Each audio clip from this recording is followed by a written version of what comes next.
buenas tardes. Mauro, Gastón y a todos los presentes. Bueno, no me iba a presentar yo, pero Miguel está con un problema de conectividad, ¿sí? Miguel Escobar.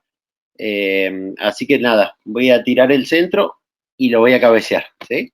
Estoy viendo la imagen de Mauro y Gastón, ¿me escuchan bien? Si me escuchan bien, me escuchan Sí, todo. sí, Perfecto. perfecto, Darío. Muy bien. Bueno,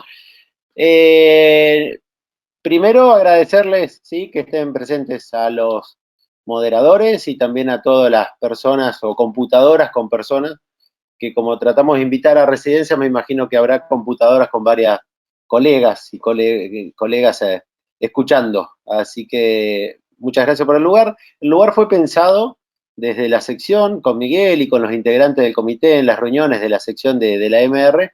Fue pensado en este horario tratando de abrir el juego y pensando también en que ustedes puedan presentar o temas que quieran debatir con especialistas o entre pares, o casos clínicos, o lo que surja, ¿sí? Va a ser una fecha fija el tercer miércoles cada mes a las 14 horas. Se comunican al mail de la sección o a Miguel o a mí. Les habrá llegado correo, ¿sí? Se van comunicando cuando tienen alguna chispa para encender el tema y lo vamos trabajando en conjunto. El reglamento dice que una semana antes tiene que estar la presentación. Todo eso lo podemos ir construyendo en conjunto. La idea es que si hay algún tema en particular que les atraiga y que quieran presentar, nosotros tratar de nuestro lado conseguir a alguien que se dedique a ese tema o que tenga conocimiento. Si no, vamos a estar siempre presentes los miembros de la sección, pero tratar de buscar a alguien especialista en ese tema, no para hacer una evaluación, no para hacer una crítica hacia el que presenta, por lo menos eso espero que hoy no me pase a mí, que no me critiquen feo, pero sí para charlar en conjunto, para aprender en conjunto, para debatir y encontrarnos, ¿no? Los grupos colaborativos sin duda nos hacen crecer a todos, ¿sí? Y yo en lo particular, en lo personal, quiero tomar este lugar como algo par entre nosotros, ¿sí? Así que estamos acá entre pares ahí. Moderador de Santa Catalina, Mauro, gracias por estar, que él está de jefe del servicio de kinesio respiratoria de toda la Santa Catalina, que no sé si son 4 o 5, la verdad que es una clínica prima hermana como es Centro Parque, donde está Gastón también como jefe del servicio de Centro Parque. Son clínicas, para los que no conocen, como Clínica Basilea, centros post-terapia intensiva, donde llegan nuestros pacientes con traqueotomía, algunos con respirador, para hacer una rehabilitación integral, tratar de sacar respirador, la traqueotomía y una rehabilitación integral. Les agradezco a ellos, yo voy a iniciar la charla, ¿sí? de esto, y después abrimos el debate con ellos y con todo el que quiera participar y opinar, ¿sí? Puede ser, me gustaría que recibir críticas fuera de broma sobre este es un trabajo que pensamos hace varios años, la verdad que no recuerdo si fue de 2014, no recuerdo el materiales y métodos que logramos presentarlos a Congreso en su momento y que pudo ser publicado con una muestra chica, van a ver, ¿sí? Y con una semilla que nos generaba el uso en nuestro protocolo previo, que era el protocolo de la clínica, tenía la cánula con traqueotomía con balón, que cuando veíamos ciertas condiciones que por ahí no vienen al caso, la desinflábamos y probábamos ocluirla directamente con un tapón, y si la cosa iba bien, si no se aspiraba, podía manejar secreciones, al tercer día pasábamos a una cánula que ya no existe en el mercado, que es una cánula Biesaski, una cánula sin balón, que era de marca Rush, creo, el modelo Biesaski, ¿sí? Que ahora se reemplazaron por otras cánulas sin balón. Bueno, si la cosa venía bien con el paciente, pasábamos a estas cánulas sin balón, y con los días, no, creo que en ese momento era 5 días que esperábamos, decíamos ahora está para decanular el paciente si las condiciones se mantenían, ¿no? Esto era nuestro protocolo habitual. Y lo que nos despertó la intriga, estamos con un tema técnico de mi computadora, así que agradezco a Muriel, que es la encargada de todas estas cosas, que sabe mucho la MR, ella va a pasar las diapositivas y que van a notar alguna desfasaje por ahí. Entonces, nos generaba duda cuánto le costaba respirar a esta persona, sobre todo con una cánula con balón desinflada, ¿no? Que uno, el que conoce la traqueotomía, la ve como un armatoste, más grueso, más tosco, con ese balón que se desinfla y no sabemos cómo son las condiciones de permeabilidad de la vía aérea peribalón cuando se desinfla. A veces no se desinfla en forma homogénea y quedan como sombrillas, como, está bien Muriel, perfecto, como lugares donde no pasaría bien el flujo y nuestra hipótesis, que creo que no está en la presentación, nosotros dijimos, pobres pacientes que están respirando con esta cánula de traqueotomía con balón desinflado. Seguramente la cánula Bielsaje, la cánula sin balón, va a tener menos trabajo respiratorio. Bueno, vamos a medir, vamos a investigar si había algo publicado y después cómo se generan las mediciones y el análisis, que es los pasos de la investigación, ¿no? Bueno, fue publicado en esta revista, que nosotros lo titulamos así, Efecto del tubo de traqueotomía sobre el trabajo respiratorio, una comparación previo y posterior a la decanulación, se hizo en Basilea con lo que eran parte del equipo en ese momento. La siguiente, Muriel. Bien, como a modo de introducción, ¿sí? La necesidad del retiro de la traqueotomía en nuestro país es algo clave para condición de alta, ¿sí? Nosotros lo discutimos permanentemente, todos los trabajos asocian que la decanulación es un protector de sobrevida, en realidad no, los pacientes traqueotomizados todos se van a acordar algún traquetomizado que se fue de alta al domicilio, pero en general son pocos, ¿sí? Genera por déficit en internación domiciliaria, por la familia, por lo que sea. Yo insisto en que es prioritario decanular a los pacientes, ¿sí? Es prioritario. Y muchas veces no se decanulan por lesiones de la terapia intensiva, entonces es prioritario cuidar la vía aérea del paciente, la intubación, la traqueotomía, porque es prioritario decanularlo. ¿Y qué consideramos nosotros que esto hasta el día de hoy? Dos variables para decanular a los pacientes y que si uno revisa la bibliografía, el camino va más o menos por acá. Que tengan permeabilidad de la vía aérea, o sea que cuando uno desinfla y ocluye puedan respirar por la vía aérea superior, eh, se disminuirá el calibre de la cánula, se hará una endoscopía, sin un buen flujo, pero hay que garantizar que pueda respirar con la cánula de traqueotomía tapado ocluido y que pueda manejar sus secreciones en el sentido de que no requiera aspiración o abundante o gran cantidad de aspiraciones, o ninguna aspiración, eso lo discutirá cada centro con sus protocolos. Pero esas dos cosas consideramos que era para decanular. Y buscando la bibliografía encontramos trabajos viejos, trabajos de laboratorio. Estos son dos trabajos de laboratorio, el de Baer y el de Huse, fíjense, 93 y 96, que en laboratorio, o sea, simulando las condiciones del paciente, veía que había un aumento de la resistencia al ventilar con el balón desinflado y ocluido, pero lo comparaban con cánula fenestrada ocluida, ¿sí? Comparaban balón desinflado versus fenestrada. Los dos trabajos vieron que había aumento de resistencia, perdón, principalmente con el balón desinflado y ocluida versus la fenestrada, ¿sí? Después no encontramos otra cosa salvo los trabajos de Chada, pero que se contradicen con Delwed, ¿sí? Esos trabajos, el de Chada es un clásico, que si no lo leyeron es un trabajo muy lindo de leer, ¿sí? Que dice que lo cual parecía algo obvio, que al retirar la cánula de traqueotomía, el trabajo respiratorio aumentaba, no al retirar, al ocluir y al decanular, como tenemos que ventilar mayor espacio muerto por la vía aérea superior, el trabajo respiratorio es superior, porque tenemos que compensar ese aumento del dióxido de carbono. Sin embargo, el trabajo de Delwin dice que eso no es tan así, que en algunos pacientes aumentaba el trabajo de canulados y en otros disminuía, pero era una población especial de pacientes oncológicos traqueotomizados. Después, en general, no había trabajo, en general no había trabajo de trabajo respiratorio a la hora de traqueotomía y de canulado y demás, ¿sí? Bueno, así que con esta poca introducción pudimos avanzar en nuestro trabajo. Muriel.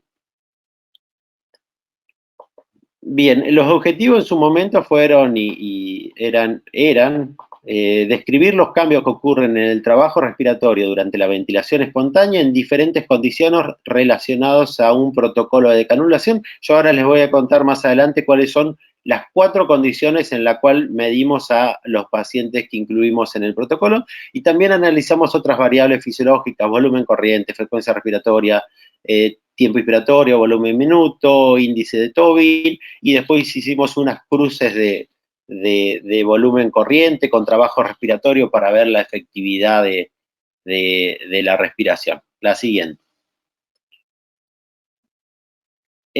Fue de Basilea, ahí están el año, fíjense, el año 2014, incluimos consecutivos a ¿Cómo hacíamos? Yo acá les voy a explicar el protocolo. Tomábamos pacientes que ya estaban previo a la decanulación, o sea que en nuestro protocolo tenían colocado una cánula Bielsaski, ¿sí? Y ya ese día se iban a decanular. Comité de ética aprobado, consentimiento informado, que todos los pacientes aceptaron participar. El día que se iban a decanular, empezaba la medición, lo hacíamos sentado a los pacientes. A los pacientes se les colocaba un balón esofágico solamente, con eso medíamos el trabajo respiratorio con el equipo Flugmed de MBM, de la empresa argentina, medíamos el trabajo respiratorio. Si el paciente estaba con la traqueotomía con balón inflado, se le colocaba la medición de trabajo respiratorio y demás en la cánula de traqueotomía, creo que se ve en mi imagen, y si el paciente ya estaba con la cánula ocluida o la Bielsaski ocluida o decanulada, se medía a través de la boca con una máscara. Ahora vamos a aunar un poquito más sobre estas 4 condiciones, ¿sí? Balón esofágico y los sensores del equipo de Flugmed. Se incluyeron todos estos pacientes, se incluyeron pacientes con un estado cognitivo que no nos permitían medirlos, y todo aquel paciente que no dé su consentimiento, pero la verdad que todos dieron el consentimiento. Muriel.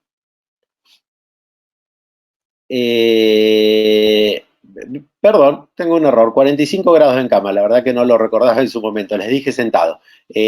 No debería cambiar, pero sí se los midió todo en la misma condición. Balón esofágico, el sensor de flujo, esto ya se los dije. La siguiente, Muriel.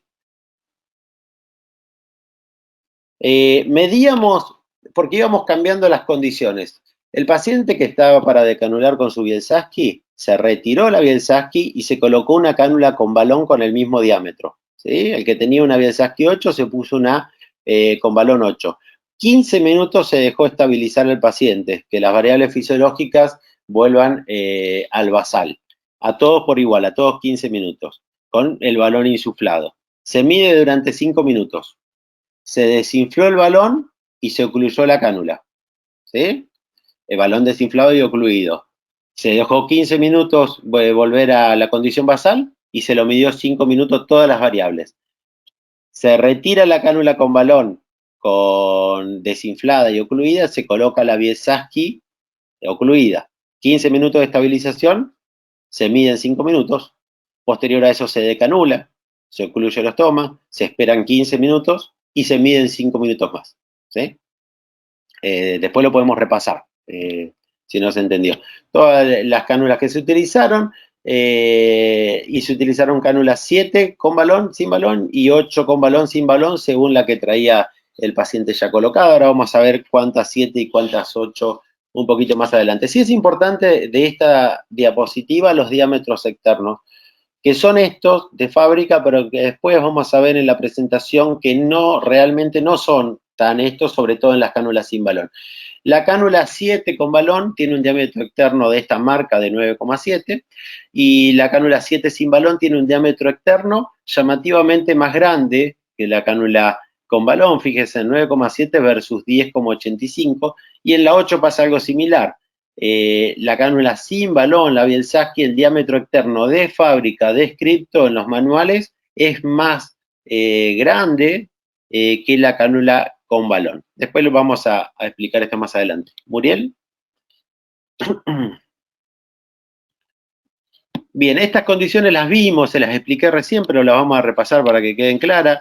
Es el paciente pre a la decanulación y posterior a la decanulación, las 4 condiciones que se midieron: ventilando con balón inflado a través de la cánula de traqueotomía. La segunda condición era ventilar a través de la vía aérea superior con el balón de la cánula de traqueotomía desinflado y la cánula ocluida. La tercera condición, sacábamos esa cánula y poníamos una Bielsaski sin balón ocluida y medíamos por vía aérea superior. Y la cuarta condición, por vía aérea superior, postoma bien sellado, midiendo a través también de la vía aérea superior.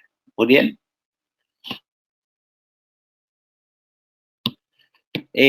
Bueno, esto va a pasar rápido porque se los dije. Balón inflado, midiendo a través de la cánula de traqueotomía. Siguiente. Un balón desinflado, la misma cánula, midiendo a través de la vía aérea superior. Está ocluida la cánula. La siguiente. Tercera condición, cánula Bielsaski, ¿sí? Sin balón directamente, por vía aérea superior. Y una más, Muriel. Cuarta condición, ya la vía era libre, ya no está ocupada y estamos midiendo por vía aérea superior. Siguiente. Bien, yo les decía algunas variables. Analizamos el trabajo respiratorio en el producto presión-tiempo, ¿sí? Esto permite ver cuál es la presión negativa que se observa en la gráfica del esófago y que uno puede decir que es la misma presión que ejercen los músculos respiratorios, la misma presión que hay en la pleura. Sin entrar en detalle, podemos decir que el trabajo se mide entonces por la contracción, la presión negativa que vemos en el esófago y el tiempo en que se produce esa contracción. A mayor presión, mayor trabajo, a mayor tiempo, mayor trabajo. Si esto lo traducimos multiplicando por 60, tenemos este trabajo respiratorio de respiración a respiración en 1 minuto, ¿sí? Porque uno puede decir tenemos un PTP bajo, pero si tenemos 50 de frecuencia respiratoria, el PTP minuto va a ser mayor, ¿sí? Esto para ver que no podemos medir variables aisladas, tenemos que entenderlo como un todo. El cociente PTP minuto con volumen corriente fue una medida de eficacia propuesta por Matías Madorno. Si no lo conocen, es un bioingeniero que colabora con todas las personas. La verdad que es el que desarrolló el equipo de medición y me propuso esta medida porque me dice, no es lo mismo hacer mucho PTP midiendo poco volumen corriente o poco PTP moviendo gran volumen corriente. Entonces también podemos medir la eficacia de la respiración en este cociente PTP minuto con volumen corriente. Hasta ahí no lo conocía y después creo que no lo vi descrito este cociente, pero nosotros lo utilizamos. Frecuencia respiratoria, volumen corriente, tiempo inspiratorio, minuto, índice de Tobin ya se lo había comentado. Siguiente, Muriel. Bien, esto es estadística, ¿sí? Esto es algo clásico. Nosotros el análisis estadístico de este trabajo, perdón, no me acuerdo quién lo realizó. Puede ser Mauro Andreu, Ladislao Díaz Balbé bueno, no importa. A alguno de ellos les agradezco porque tenemos varios colaboradores en el equipo. La siguiente. Se midieron 8 pacientes porque lo pensamos como un trabajo fisiológico. Chada, la publicación creo que es con un número similar de pacientes, sí, son trabajos de variables fisiológicas donde nos limitamos a pocos pacientes. La verdad que es un trabajo que, si ustedes lo piensan, es bastante invasivo para la persona. Está con una Bielsaski al borde de canular. Si nosotros lo retrocedemos en un día a una cánula con balón, se la inflamos 20 minutos, se la desinflamos, se la ocluimos, otros 20 minutos, volvemos a la Bielsaski que ya tenía y después los decanulamos. Así que no avanzamos mucho sobre los pacientes. Los diagnósticos fueron variados y esto sí fue una crítica para publicar en algunas revistas. Tuvimos 3 pacientes posteriores a un stroke, 2 pacientes politraumatizados con TEC, un paciente que ingresó a terapia intensiva por neumonía, un postquirúrgico de una cirugía de revascularización miocárdica y una insuficiencia respiratoria. La crítica fue la heterogeneidad de los pacientes. Habían usado la vía artificial, o sea, intubación más traqueotomía por 110 días de media, con más o menos 44 días, y la traqueotomía por una media de 95 días. Fíjense que este día se estaban decanulando, ¿sí? Cómo nos cuesta decanular a veces a algunos grupos de pacientes. 7 pacientes tenían 7, Bielsaski 7 el día que se los midió, y se los midió con una 7, con balón y con Bielsaski 7, y un solo paciente tenía 8, respetamos el número, el mismo calibre para cada paciente. Muriel. Pasa todas las animaciones, Muriel, porque esto está todo resaltado, ¿sí? Todas resaltadas. Hasta la última y ahí frena. Lo que tuvimos esto es la comparación entre variables, ¿sí? La condición 1, que repito, porque es medio entreverado, la condición 1 era balón inflado por cánula de traqueotomía, la 2 era balón desinflado por boca, la 3 era Bielsaski por boca y la 4 ya era decanulado. Y fíjense donde hubo variación entre las condiciones en todas las variables analizadas, ¿sí? En todas las que yo les decía, sobre todo lo que nos interesa más, el trabajo respiratorio como respiración aislada y en el trabajo respiratorio minuto, y también en esta medida de eficacia hubo variación. La frecuencia respiratoria ahora la vamos a ver en una gráfica más clara, pero tiende a bajar en las condiciones. El volumen corriente tiende a subir, esto es analizado a los 8 pacientes juntos. El volumen minuto también tiende a subir. La frecuencia respiratoria con el BT, o sea, el índice de Tobin, tiende a bajar, ¿sí? y el trabajo respiratorio a subir, tanto la presión esofágica al lado como concomitante de la presión pleural, el PTP en una respiración, como el PTP por minuto también, y la efectividad también tiene un comportamiento medio errático. Muriel.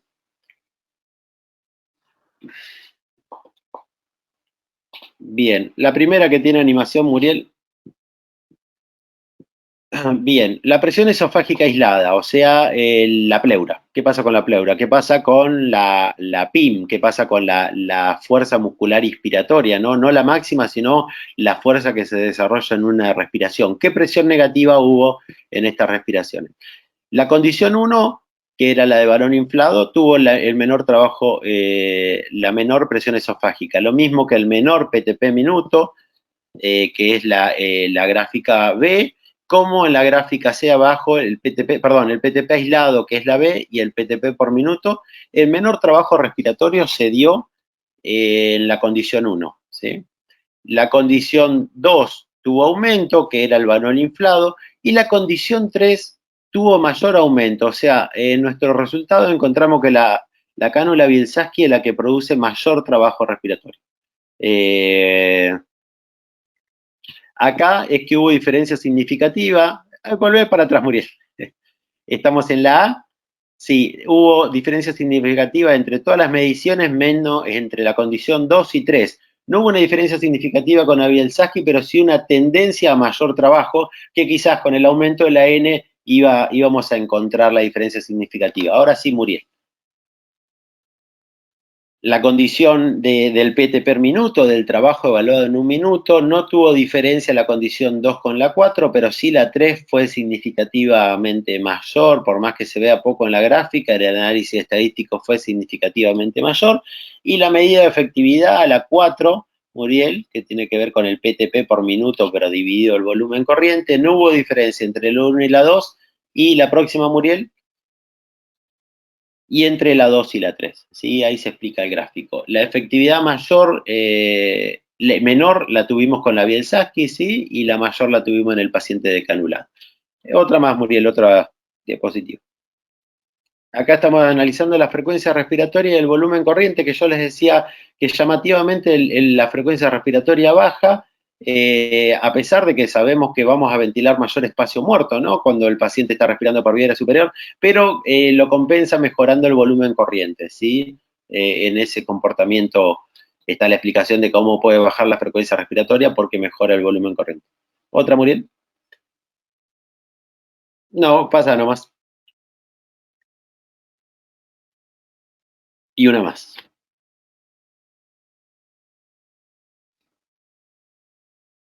La otra diapositiva. Bien, esos son los resultados. ¿Vieron? Había una tendencia a mayor trabajo con la cánula Bielsaski, un menor trabajo, ahora lo vamos a discutir con esto, ¿no? Hay un aumento del trabajo respiratorio al ventilar por la vía aérea superior, o sea, las tres condiciones 2, 3 y 4, comparado con el balón inflado de traqueotomía. Una más, Muriel. Esto lo explica Chada en este trabajo que yo les recomendaba, lo cual tiene lógica, pero el primero que lo describe es Chada en ese año, que es la persona que está respirando a través de la traqueotomía, está evitando ciertos mililitros de espacio muerto que después va a tener que aumentar su ventilación. Es más, Chada decía que los que no logren aumentar su respiración van a claudicar y van a fracasar a la decanulación, ¿no? Cuando uno aumenta este espacio muerto. Por eso decimos que en los pacientes con válvula fonatoria sí o sí hay que pasar por un tapón antes de decanular, ¿no? Porque si no, no estamos evaluando la ventilación de este espacio muerto superior. Estos 75 mililitros, 80 mililitros, 100 mililitros, no sé, según la contextura de la persona. Bueno, esto era algo esperable que nosotros también lo encontramos, no descubrimos la pólvora, sino que lo podemos describir. La siguiente. Bueno, otra más, el aumento del espacio muerto que les venía diciendo. También tuvimos un aumento en el trabajo respiratorio, ventilando con la cánula con balón desinflado y ventilando con la cánula sin balón, ¿no? Eran los dos que tenían mayor trabajo respiratorio. Y esto, una más, Muriel, creo que se explica claramente porque no es lo mismo respirar a través de una cánula, de una tráquea libre que una tráquea ocupada por el cuerpo de la cánula, ¿no? O sea, por esto, estas dos condiciones, las 2 y la 3, tienen un espacio reducido pericánula de traqueotomía que pueden dar que el paciente tenga mayor trabajo respiratorio en estas condiciones. Otra más, Muriel. Perfecto, sí, mejora la efectividad del PTP minuto sobre volumen corriente en estas condiciones 1 y 4, donde no está ocupada la tráquea por el cuerpo de la cánula de traqueotomía. Otra más. Bien, también vimos que la condición 3 tenía mayor trabajo respiratorio, la Bielsaski. Una tendencia mayor, en alguna condición el PTP minuto sí fue significativamente mayor, con diferencias estadísticas. Entonces ahí veíamos que el diámetro de fábrica de las Bielsaski eran mayores, ¿no? Entonces decís, bueno, si tiene un diámetro externo mayor, le va a costar pasar pericánula. Sin embargo, cualquiera que trabaje con traqueotomía la mira y dice, no es mayor. Una Bielsaski 8 es un diámetro externo menor que una cánula con balón 8 y así en cualquier número. Otra más, Muriel. Avanzá, una más. Esto es lo que les decía recién. Otra más. Y una más al dibujo, ¿sí? Otra más. Esto es por la forma cónica que tienen. Cuando nos describen la fábrica, el diámetro externo de las cánulas Bielsaski, que ahora no vienen más, nos describían acá, a nivel del cuello. En este nivel tienen un diámetro externo superior a, a una cánula con balón. Sin embargo, tiene una forma cónica que se va afinando hacia el extremo y fíjense los diámetros externos, son significativamente menores en una cánula Bielsaski que en una cánula con balón. Entonces, el diámetro externo, en la discusión, nosotros decimos ya no nos puede explicar el mayor trabajo respiratorio de la Bielsaski. Otra más. Entonces, la única explicación que encontramos dando vuelta a la bibliografía es un trabajo de lo que es la termomaleabilidad de los tubos del material, donde a temperatura corporal, si alguien lavó una Bielsaski con agua caliente, con agua tibia, ve que es mucho más maleable que una cánula con balón. Entonces, quizás, entre comillas, el comportamiento a temperatura corporal de este material genera alguna dificultad en el pasaje de aire hacia la vía superior que aumenta el trabajo respiratorio. Quizás, entre muchas comillas. Muriel.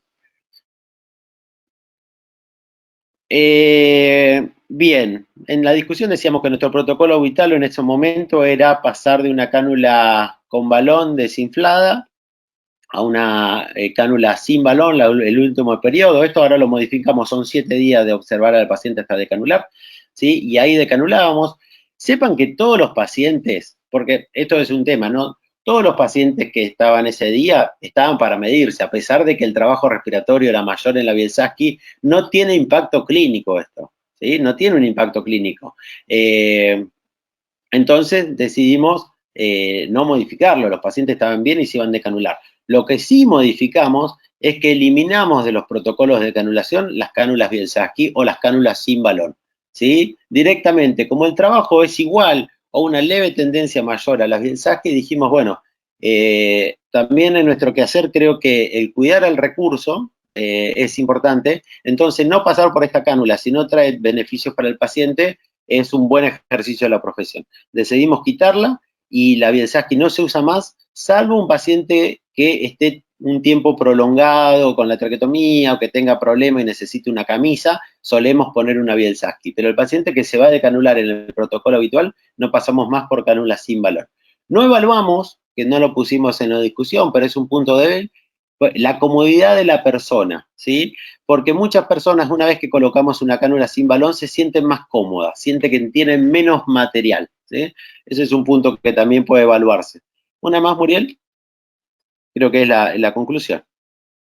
Sí, bueno, se las voy a leer tal cual está escrita en la publicación. Todas las condiciones en que fueron medidos los pacientes arrojaron resultados diferentes en cuanto al trabajo respiratorio generado, lo vimos en todas las variables.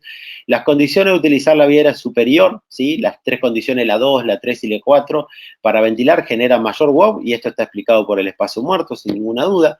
Utilizar las cánulas de traqueotomía sin balón ocluida generó mayor WOB, ¿sí? Quizás debido a esta termomaleabilidad del material a temperatura corporal, y bueno, decíamos que estos resultados deberíamos generarlo en un grupo más grande de pacientes, que es unas ganas que nos agarró ahora sacando este trabajo de la galera volver a hacerlo, ya sabiendo que podemos tener una diferencia mínima de trabajo respiratorio estimado, te permite calcular un tamaño muestral, o sea que ya tenemos el trabajo base realizado. Bueno, acá termina, creo, Muriel, a ver si no hay otra, creo que finaliza. Bien, yo les agradezco que me hayan escuchado, veo que hay 59 computadoras encendidas, les agradezco y bueno, le doy lugar a Mauro, Gastón y no sé si Miguel pudo reconectarse también para participar y la dinámica era para hacer preguntas y demás, así que gracias.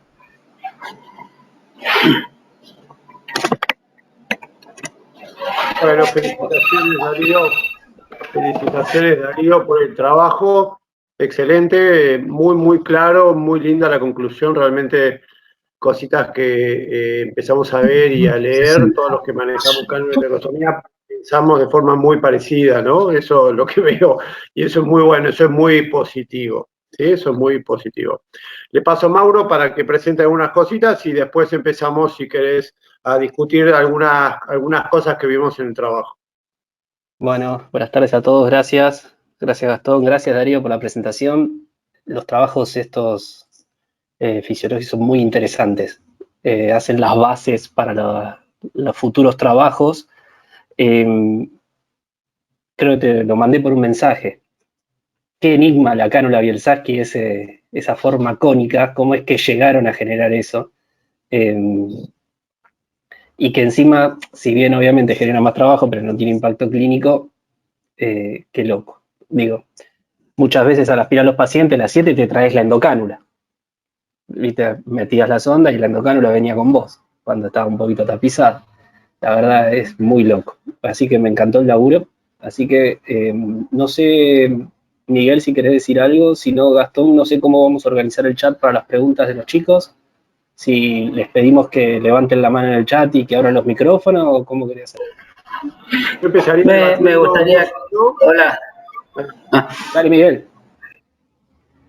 Bueno, nada, felicitar a Darío y bueno, y agradecer a todos por la participación. Si quieren, digamos, si permite levantar la mano, podemos arrancar levantando la mano, como para abrir la ronda de preguntas. No, no tiene manito este. Bueno, entonces el que pregunte primero, adelante. Vale, podemos empezar a tirar algunas cositas, ¿no? Ahí estaba viendo una de las cosas que me llamó la atención fue la frecuencia respiratoria en la condición 1. ¿Viste? La frecuencia respiratoria en la condición 1 es una frecuencia respiratoria alta y de hecho si mirás el Tobin que le calcularon, tiene un Tobin de 100 más o menos 47. O sea, había pacientes con 145 de Tobin respirando con CAF inflado. Y eso creo que es claramente explicable en función de la resistencia que genera la cánula. La gran mayoría de los pacientes tenía cánula 7, ¿viste? Entonces, me parece que el diámetro interno de las cánulas 7 genera una determinada resistencia. Lo salva el espacio muerto, porque el volumen minuto era menor en la condición 1, si mirás en relación al volumen minuto de las otras, de la otra condición, de la condición 2, 3 y 4. Hace muchos años, con Miguel y con Mariana Busoni, quisimos medir la resistencia. De hecho, hicimos un trabajo de medir la resistencia con cánula y sin cánula de la vía aérea superior.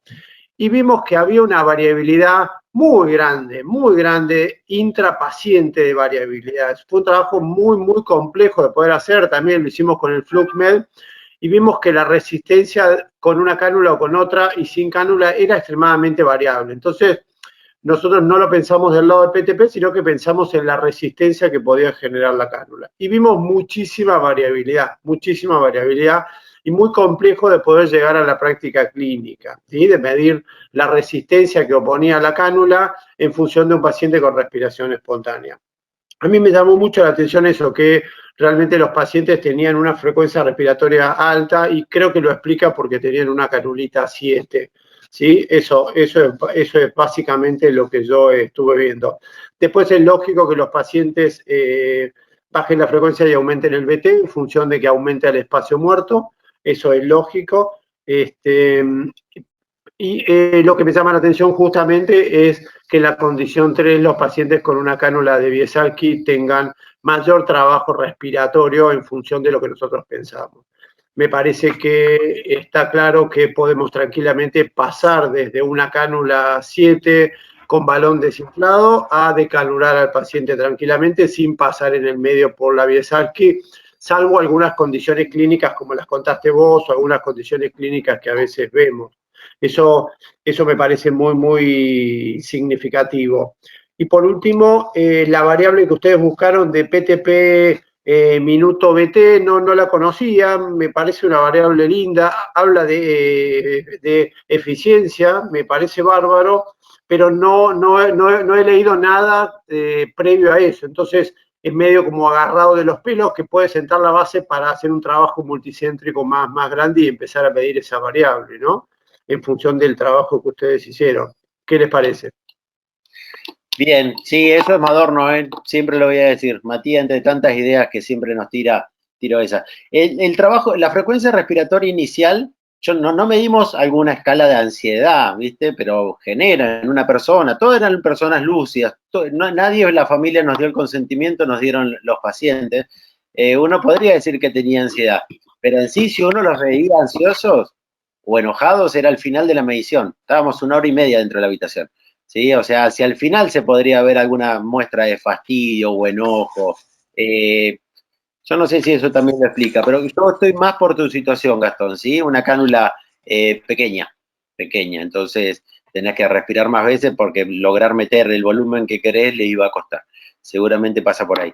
Espero no haber también sacado... capaz que la talla te tracciona. Digo, no es lo mismo ventilar una 7, una persona de 1,60 que mide 1,80, digo. Ahí el volumen de minutos te tiene que aumentar. Sí, claro. no mismo, esas cosas son cosas que hay que aprender con el tiempo, ¿viste? La contextura del paciente, sí, es un datazo. Sí, tal cual. Fue una de las cosas que me llamó poderosamente la atención, aparte de las variables de la condición 3, ¿no? Porque el volumen, si ustedes miran el volumen minuto de condición 2, 3 y 4, es más o menos parecido, es muy, muy parecido, casi no cambia, casi no varía, pero sí varía mucho el volumen minuto en condición 1, es francamente más bajo el volumen minuto en condición 1 que en el resto de las condiciones, ¿viste? Otro dato que no está puesto, pero que también está bueno decirlo, los 8 pacientes tenían esa tendencia en la condición 3, ¿eh? No era que había la mitad y la mitad, pero la mitad que tenía más alta la condición 3 traccionaba los valores porque tenía muy alta la condición 3. En los 8 la condición 3 fue la de mayor trabajo respiratorio, porque analizamos los datos en 2 condiciones diferentes para la estadística, metiendo no 8 pacientes, sino mediciones completas, o sea, como si fuese un solo paciente, ¿sí? Sacar, lo que se hace en esto es hacer 2 filtros. Tomamos las mediciones y eliminábamos por gráfica, ¿sí? Cuando una gráfica estaba fuera de una media del paciente, borrábamos esa respiración, ¿sí? Y después íbamos al Excel, donde están los valores, y cuando vos venís con un volumen corriente estimado de entre 400 y 600 para ese paciente, si tenés un volumen corriente en una respiración de 1 litro 200, lo asumíamos como un ruido de la medición, se eliminaba. Bueno, con todo eso pulido y limpio, tomamos como un solo paciente y sacamos la media o la mediana, y después tomamos paciente individual y le calculamos mediana. Bueno, en la situación paciente individual, siempre la condición 3 fue la de más trabajo. Porque a veces puedes hacer trampa o tratar de traccionar tus números al interés, ¿viste? Podés tomar como un solo paciente o podés tomar los 8 individuales. Es una forma que uno elige en el protocolo cómo la va a analizar posterior. Nosotros hicimos las 2 formas de análisis. Claro, perfecto. Sí. Y usaste un filtro para tratar de eliminar esos valores que puede darte el equipo, para que no te traccionen para determinado lado. Está bien, me parece. Bueno, para los que trabajen con FlugMed, o con monitoreo en sí, una dificultad por si alguien va a hacer un trabajo, algo para medir. A veces 5 minutos son pocos, porque a veces está lleno de ruidos y terminás eliminando muchas respiraciones, ¿sí? A veces dice, bueno, 20 por minuto. En 5 minutos tenemos 20 por 5, 100 respiraciones. Pero a veces tenés que eliminar 50, ¿sí? Según cómo está el paciente. Y a veces terminar perdiendo al paciente por eliminar mucha respiración. Estoy leyendo que el Durán quieren hacer una pregunta. Sí, que prendan el micrófono. Chicos. Pueden hacer la pregunta, chicos. Hola, buenas tardes. Acá estamos del Hospital Durán. Queríamos, bueno, primero agradecer la invitación y la apertura de este espacio que me parece que está buenísimo. Yo tenía una pregunta respecto a esto de la propuesta de hacer el cociente entre el PTP y el volumen y el BT. No termino de entender, o sea, bien qué interpretación darle a eso. No, porque en trabajo respiratorio yo tampoco lo había visto. Uno puede cruzar, como veíamos, la presión esofágica. Es una marca de trabajo, sin duda. Pero en sí no estás cruzándonos ni en cuánto tiempo, ni en cuántas respiraciones en un minuto, ni nada. Uno puede decir mayor presión esofágica, mayor trabajo. Sí, pero si después el paciente tiene 4 respiraciones por minuto y en eso logra movilizar y mantener su homeostasis del medio interno, va a ser efectivo a pesar de un gran trabajo respiratorio. Lo mismo con el PTP, o sea, la presión esofágica en el tiempo de la contracción. Entonces se mejora con el PTP minuto, pero seguimos sin ver cuánto volumen mueve para todas estas respiraciones. Entonces cruzarlo, creo que de ahí Gastón dice que parece una interesante medida. Para nosotros también fue, y no sabemos la aplicabilidad que pueda tener, ¿no? Seguimos hablando de centímetros de agua y tiempo en las anteriores, y acá lo cruzamos con mililitros, ¿sí?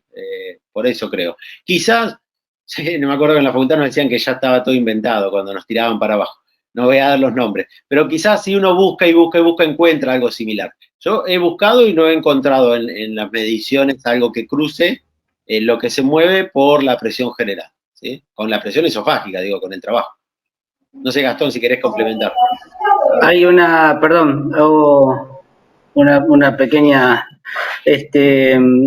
algo similar, digamos, si bien claramente no mide lo mismo, pero la impedancia respiratoria específica, digamos, que contempla P01 BTTI, es una medida integrada que, digamos, se asemejaría bastante. Una podría estar midiendo, digamos, el impulso central en relación a cuánto flujo medio puede estar entrando, y esta medida integrada estaría midiendo cuánto del esófago está entrando como BT, ¿no? Exacto, es verdad. Exacto. Me parece que puede ser tranquilamente asociado. ¿Se acuerdan? Hay una ecuación de la ecuación de Otis que está sacado de variables fisiológicas, en la cual uno puede ejercer una determinada presión y generar un determinado volumen respiratorio. Ejemplo, vos podés respirar a 4 respiraciones por minuto y con eso ingresar 600, 700, 800 mililitros en cada respiración, y eso te genera un trabajo respiratorio muy chico. Pero si vos respirás a 40 respiraciones por minuto con un volumen chiquito y una presión esofágico chiquito, seguramente el trabajo respiratorio que tiene es mayor. Justamente lo que tratan de medir, y es una variable muy, muy linda, es ver la eficacia en cada respiración para determinar el aumento global del trabajo respiratorio, ¿sí? Entonces, vos podés respirar a 5 respiraciones por minuto, hacer un swing de presión esofágica muy grande, pero el trabajo respiratorio, minuto y en cada respiración, es muy bajo, ¿sí? Y yo creo que a lo que tira Matías es eso, es a tratar de buscar el menor trabajo respiratorio en función del volumen de aire que ingrese en cada respiración.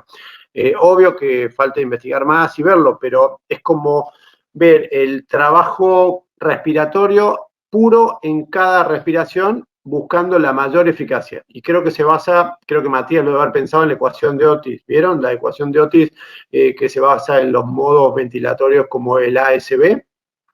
Sí. Bueno, básicamente, si uno lo piensa, es básicamente eso, pero visto a través del swing de presión esofágica en el minuto y en cada una de las respiraciones. Es bastante interesante el dato para ver si más adelante podemos hacer algo parecido, ¿no? Con cualquier otra variable.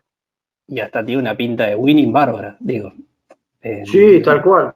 Se puede usar Bueno, para hacer winning, me parece. Por eso Miguelo te comentó de la impedancia, viste Sí, que el trabajo de Purro, todo. claro, el trabajo de Andrea Purro, eso es una cosa que usamos cotidianamente. A lo mejor podemos empezar a usar más cotidianamente en aquellos pacientes que fallan del winning. Otra cosa que vimos, es cierto, lo de las Biesalski, el segmento más grueso está en la entrada de la cánula, ¿sí? Entonces generalmente eso estaría en el espacio, no de vía aérea, sino en el espacio que queda entre el ostoma y la tráquea, o sea que uno pensaría que ese segmento A o B, no me acuerdo ahora qué segmento era, no tendría ninguna variabilidad con respecto al cambio de la resistencia. Pero es cierto, una cosa es agarrar una Biesalki con agua caliente y ves que la Biesalki se deforma totalmente. Y a veces vemos que si uno agarra una Biesalki cuando la saca, vieron cuando uno decanula al paciente, la Biesalki tiene una forma totalmente diferente de cuando uno la introduce nuevamente. Y eso creo que puede ser eso, puede ser que medir el diámetro lateral de la Biesalki sea mayor que medir el área de superficie. Puede que el diámetro lateral de la Biesalki al doblarse sea mayor y eso genere mayor resistencia. Eso se puede hacer haciendo una pequeña endoscopía y mirando qué porcentaje de área ocupa la sección transversal de la cánula, ¿no? Con una Biesalki, antes de canular. Igual nosotros del 2014 ahora cambió totalmente. Muy pocos pacientes usan las cánulas ahora, las sin balón. Y encima ahora tenemos un problema, no sé si les está pasando. Hay algunas marcas de cánula que las 7 se autodecanulan, tienen un cuerpo muy corto y las encontramos afuera en todos los pacientes, que a veces están en un proceso de decanulación y te lo aceleran, o a veces estaban muy lejos de un proceso de decanulación, esperando una endoscopía, esperando una cirugía, esperando alguna cosa, o adaptándose a BNI, te encontrás con que ya está el ostoma cerrado. No sé si ustedes siguen usando sin balón y no sé si están con problemas de que se autodecanulan. Nosotros seguimos usando no Biesalki, sino la marca Aurinco, que es la que te pasa eso, es mucho más corta, ¿sí? Es mucho más corta y por eso los pacientes se nos decanulan. En esos pacientes que se nos decanulan y queremos seguir manteniendo la permeabilidad de la vía porque no genera picoflujos expiratorios adecuados, porque tienen una aspiración día o una aspiración cada 2 o 3 días, a veces lo que solemos hacer es usar la misma cánula 7 con balón, sacarles el balón. Le sacamos el balón y la colocamos como si fuese una cánula en café, como una cánula que viniera sin balón, que tiene un diámetro, tiene un largo mucho más grande que lo que tuviese esa cánula Aurinco. Solo en aquellos pacientes en los que no puedo decanularlos porque no cumple con el protocolo. La mayoría es porque tiene algún trastorno de glutorio mínimo, porque no genera flujos expiratorios adecuados, porque tiene 1 o 2 aspiraciones día. Sí, eso nos pasa en algún paciente crítico crónico que solemos tener. Bien. Nosotros el problema ese lo solucionamos. Hay una marca, es China, obvio, Rotatouch. Sí. Es un poquito bastante más larga que el Aurinco. Es lo que nos quedó y cuando un paciente, bueno, requiere, digamos, la presencia de una cánula con camisa, sin balón, estamos poniendo esa. Se consigue dentro de todo fácil. Bien. Sí, yo creo que a partir de este trabajo deberíamos empezar a rediseñar algunas cosas, sea de directamente, si reúne todas las condiciones, pasar a una cánula con CAF a de canular al paciente. O sea, pasaste 3, 4, 5, 7 días, lo que el protocolo de cada institución dice, y directamente de canular al paciente, si cumple con los criterios propios de cada protocolo. ¿Sí? Creo que la Biesalki de Salquio, la Rotatacho, la que sea, dejarla para aquellos pacientes en los que no reúnen determinadas condiciones o queremos darle más tiempo porque clínicamente necesitamos acceder a la vía aérea. Sí, la verdad que cuando vos planteas una hipótesis y te surge la contraria, es muy raro.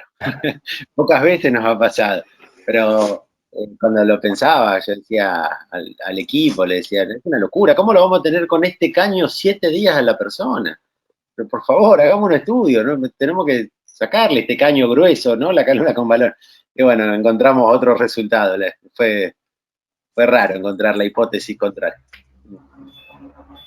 Es más, no creo, ¿no? Pero por ahí quitamos nosotros a Biesaski del mercado, no tanto no. No, se fue Rush entero, queda tranquilo. Es un chiste. Así que bueno, no sé si habrá más preguntas. Yo la verdad que les agradezco. Hola. ¿Se escucha? Sí. Sí.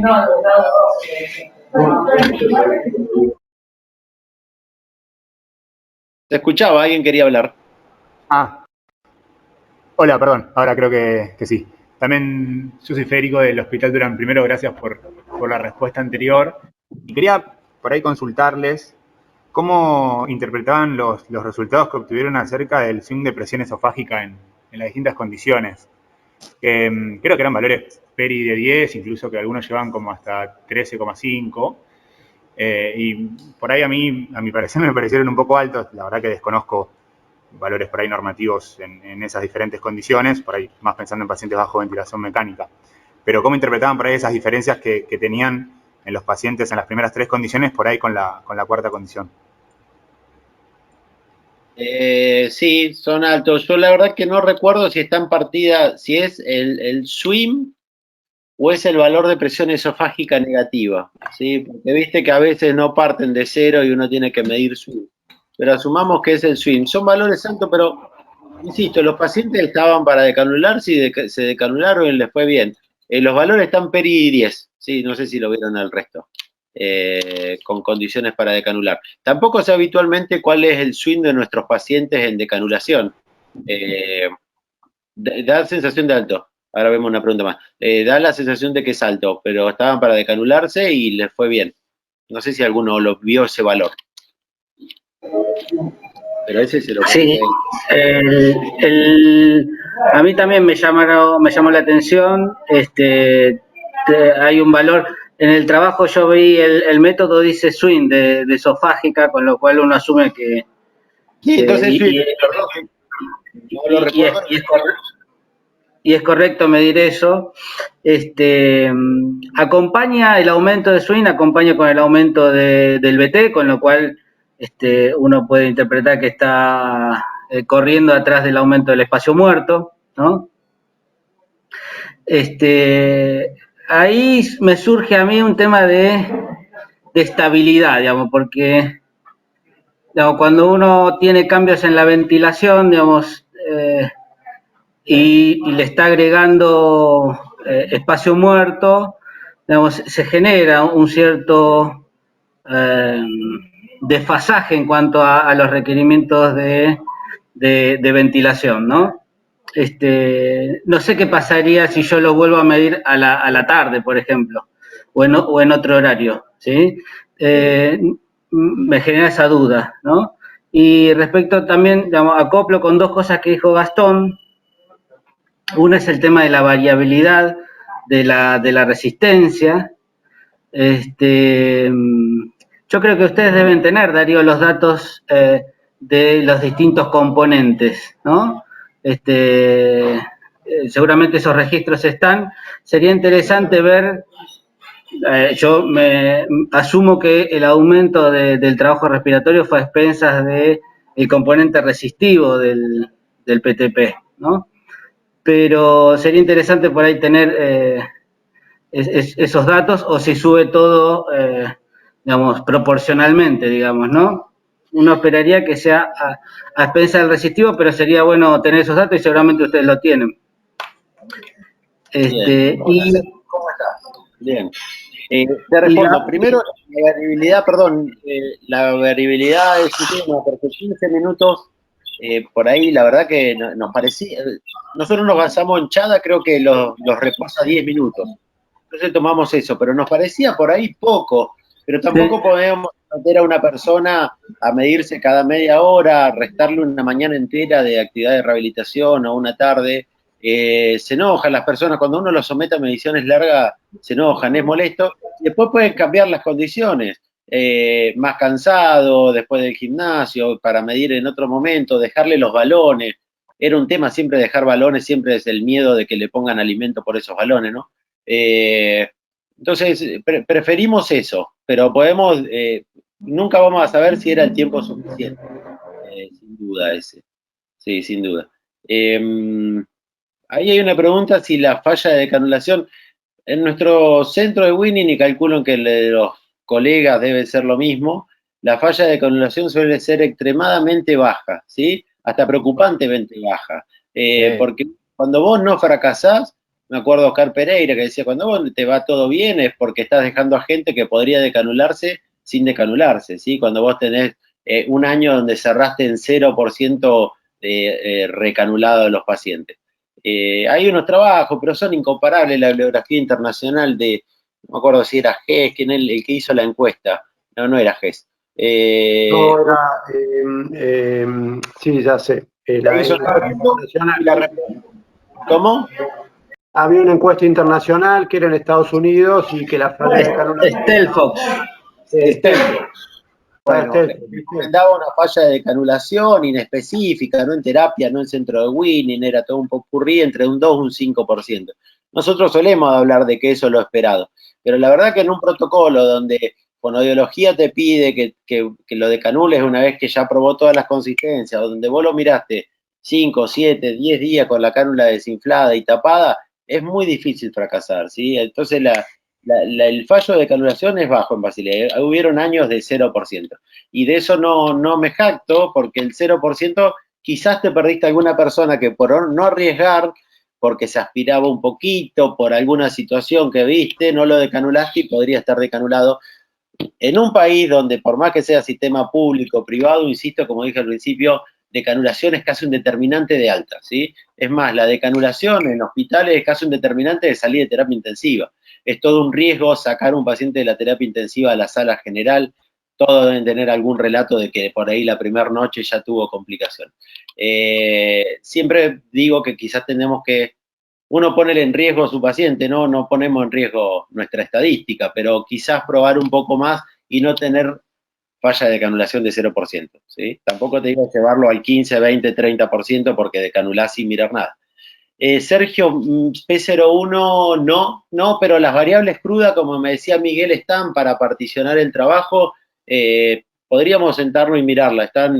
Eso está todo ordenado, hay una carpeta de este trabajo y está cada paciente con sus mediciones, tanto la gráfica cruda como después de limpiar con filtros, ¿no?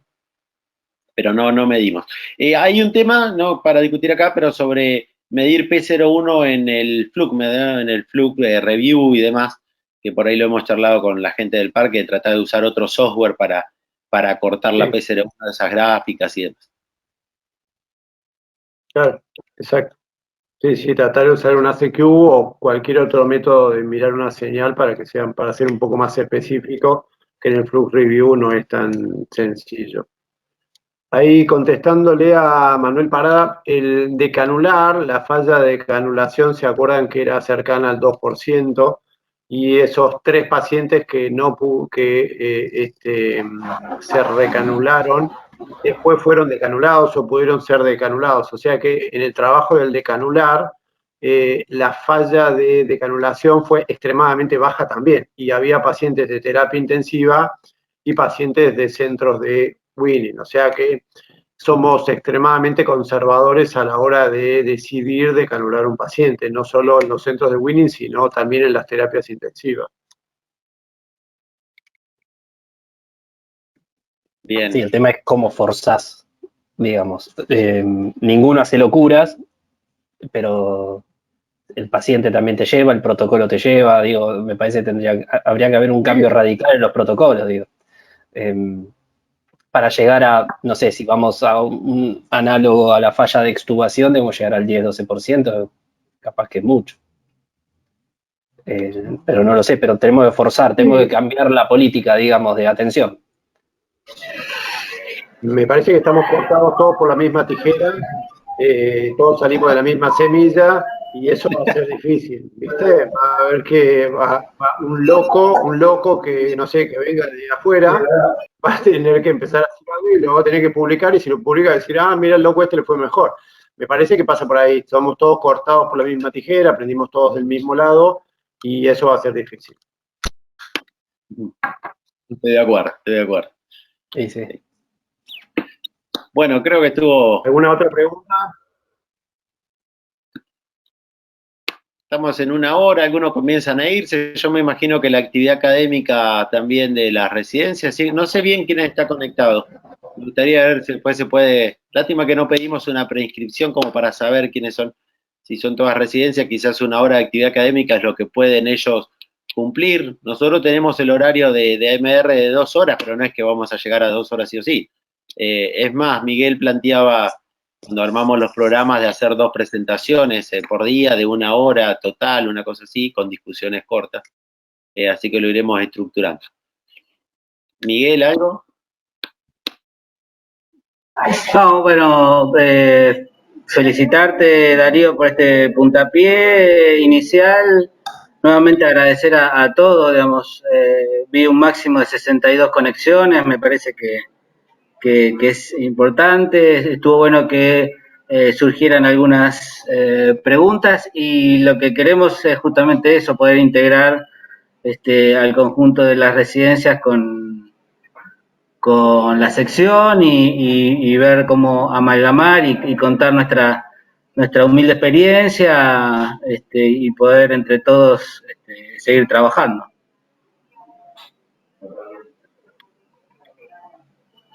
Bueno, yo les agradezco a los moderadores de esta primera, que todavía no sabían cómo iba a ser el formato ni nada. Ya le vamos a ir dando forma cuando la rueda empiece a girar.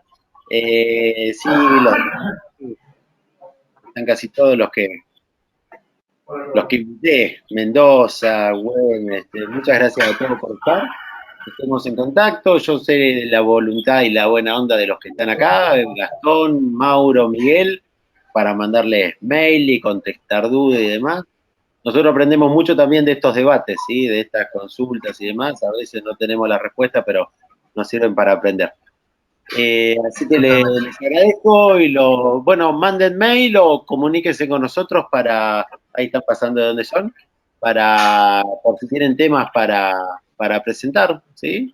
Así que cierro yo, ¿les parece? Obvio. Dale. A todos y estamos en contacto. Muchas gracias. Saludos a todos, muchas gracias. Chao, chao.